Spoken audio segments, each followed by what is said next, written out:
আর যদি ভাবেন যে এইসব করলে আমি ভুলে যাব, তাহলে মনে রাখবেন আপনি কিন্তু তাহলে মূর্খের স্বর্গে বাস করছেন। দেখুন, আমি আপনাকে আগেও বলেছি, আপনার জায়গায় যদি অন্য কোনো মহিলা থাকতো আমি একই কাজ করতাম, বিশ্বাস করুন। আমি তো আপনার কোনো কথা বিশ্বাস করি না। আপনি তো আমার জীবনটা একেবারে শেষ করে তছনছ করে দিয়েছেন। এগুলো করেও কি আপনার শান্তি হয়নি? এবার আমার মেয়ের ওপর অধিকার দেখিয়ে নানাভাবে তাকে নিজের কাছে টেনে নিতে চাইছেন, তাই তো? কেড়ে নেবেন আমার মেয়েকে আমার কাছ থেকে? কি ভেবেছেন বড়লোক বলে টাকার জোরে যা খুশি তাই করতে পারেন? পারবেন না।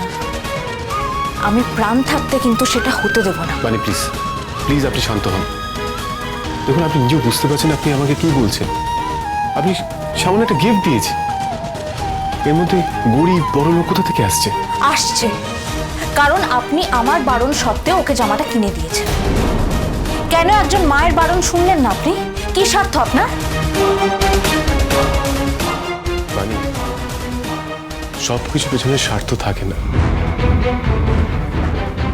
স্বার্থ ছাড়াও মানুষ অনেক কিছু করে, আর সেটা আপনি খুব ভালো করেই জানেন।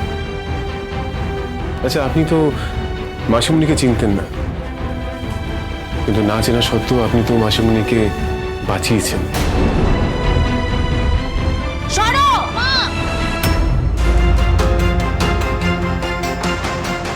যে লাঠির আঘাত মাসিমণির মাথায় এসে পড়তো সেটা আপনি নির্দ্বিধায় নিজের মাথায় নিয়ে নিয়েছেন, বিনা স্বার্থে মাসিমণিকে বাঁচানোর জন্য নিজের প্রাণে ঝুঁকি নিয়েছিলেন।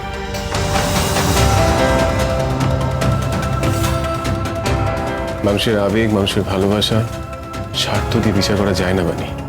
সেদিন তো আপনার চরম বিপদ হতে পারত। আপনি কি ভেবেছিলেন আপনার মেয়ের কি হবে? ভাবনি তো। আপনি আবেগের বশে এত বড় ঝুঁকি নিতে পারেন, আর আমি সামান্য একটা জামা দিতে পারি না?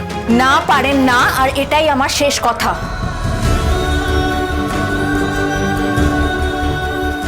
বানি প্লিজ, একবার আমার কথা শুনুন।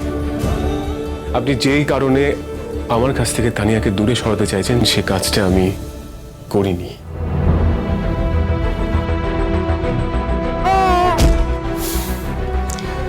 হাজারবার একই কথা বললে না, মিথ্যাটা কখনো সত্যি হয়ে যায় না।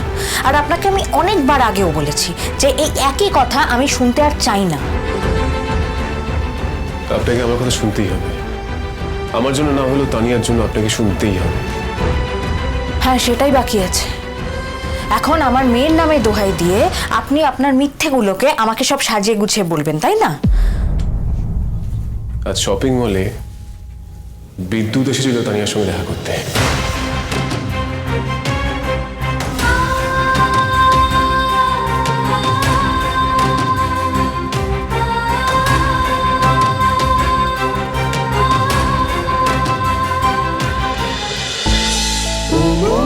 ও মোর দরদিয়া, সোম থেকে রবি প্রতিদিন সন্ধে ৭টায় স্টার জলসায় ও জিও হটস্টারে।